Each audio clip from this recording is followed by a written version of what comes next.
आप देख रहे हैं पल पल न्यूज़ और मैं हूं आपके साथ नदीम अकरम। पैगंबर इस्लाम सल्लल्लाहु अलैहि वसल्लम साहब के लिए जिस तरीके की नफरत भरी भाषा का इस्तेमाल किया गया, उस शख्स की गिरफ्तारी कब होगी इसका किसी को कोई अंदाज़ा नहीं है। पर लगातार जो लोग सड़कों पर उतर रहे हैं उनको गिरफ्तार किया जा रहा है, क्योंकि ऐसी ही तस्वीर 3 जून यानी कि पिछले जुम्मे को देखने को मिली उत्तर प्रदेश के कानपुर से, जहां हजारों की तादाद में कानपुर के मुसलमान नुपुर शर्मा के खिलाफ सड़कों पर उतरे। तो जहां उन दंगाइयों के ऊपर नकेल कसने की जरूरत थी, यहां जुम्मे की नमाज को लेकर के हाई अलर्ट जारी कर दिया गया है और उत्तर प्रदेश में धारा 144 लागू कर दी गई है कि कोई नुपुर शर्मा के खिलाफ प्रोटेस्ट ना करे।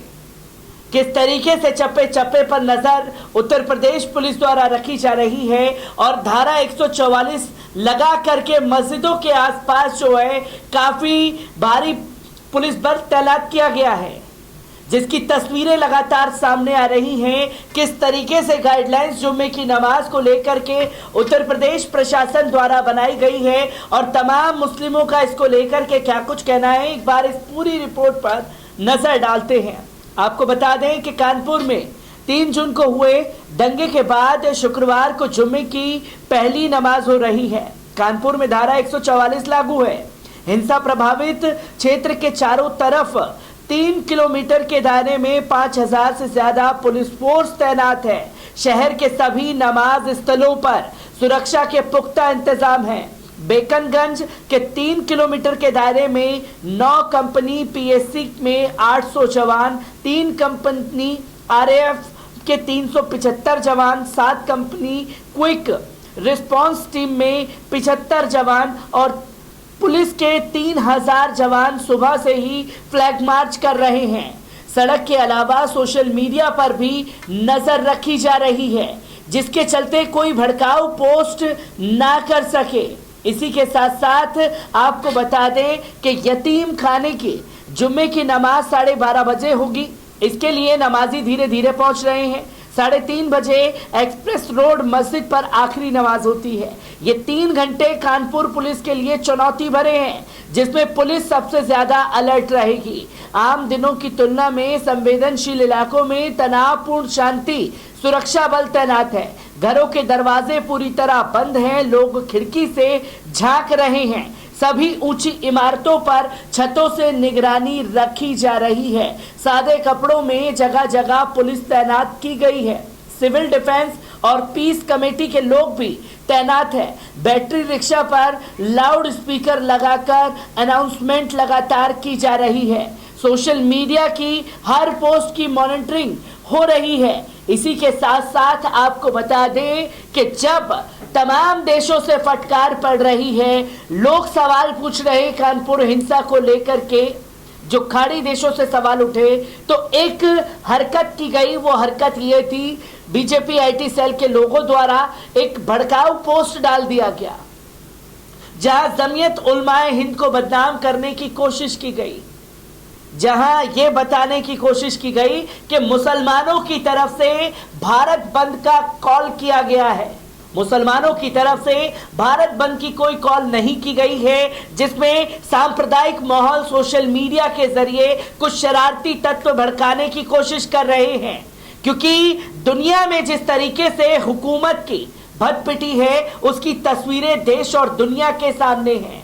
अब डैमेज कंट्रोल के लिए तमाम तरह की बयानबाजी तेज है और सोशल मीडिया पर नफरती तत्व सिर्फ और सिर्फ नफरत फैला रहे हैं, जिसमें जमीयत उलमाए हिंद के सदर मौलाना सैयद अरशद बंदी साहब की तस्वीर का इस्तेमाल किया गया।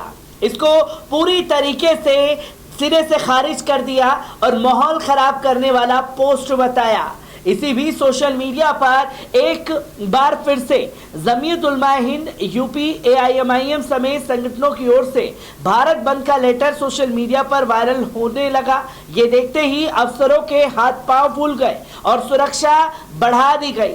नमाज होने तक कानपुर को हाई अलर्ट जोन में रखा गया।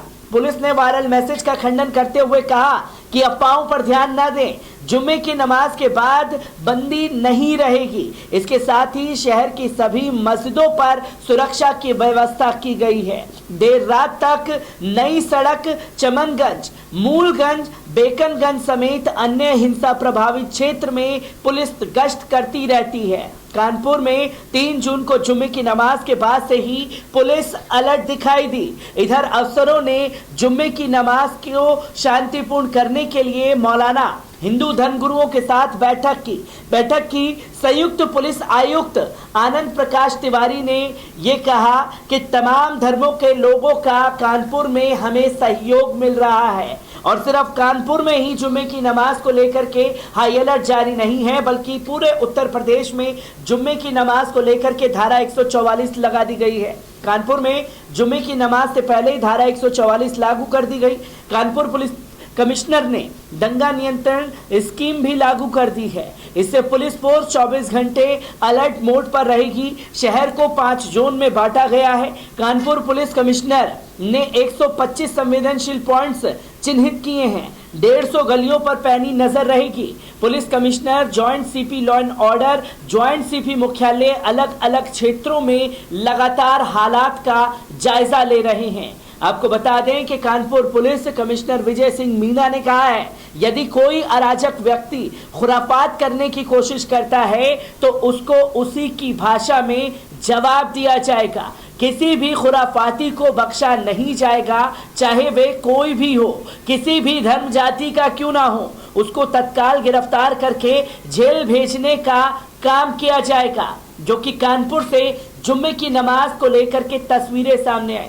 तो वहीं शहर काजी और तमाम उलेमाओं ने भी शांति बनाए रखने की अपील की है।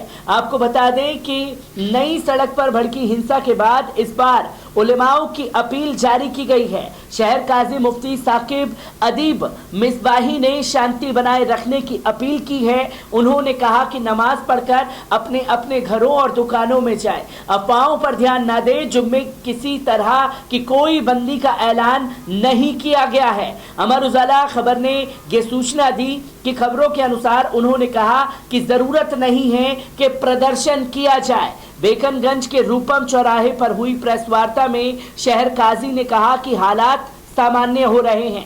ऐसे में दोनों समुदाय के लोग कोई ऐसा काम ना करें जिसमें अमन चैन में खलल पड़े। शहर काजी ने कहा कि घरों पर बुलडोजर चलाए जाने की खबरें अफवाहें हैं। उन्होंने बताया कि पुलिस ने आश्वासन दिया है कि निर्दोषों पर कार्रवाई नहीं की जाएगी। और इससे पहले शहर काजी ने यह भी ऐलान किया था कि अगर प्रशासन द्वारा बेगुनाहों के ऊपर बुलडोजर की प्रतिक्रिया अपनाई गई तो सर पर कफन बांध करके सड़कों पर उतरेंगे बुलडोजर के खिलाफ। जब पूरी जगह दुनिया में भटपिटी पड़ी सरकार की, तो अब डैमेज कंट्रोल की स्थिति में आ गई है, क्योंकि अब हाई अलर्ट जारी कर दिया गया है उत्तर प्रदेश में और तमाम दंगाइयों को लगातार नोटिस जारी किया जा रहा है, चाहे वो भारतीय जनता पार्टी के हों, चाहे अदर किसी भी पार्टी के हों। मैं ऐसी ही खबरों से आपको रूबरू कराता रहूंगा। दीजिए इजाजत, शुक्रिया।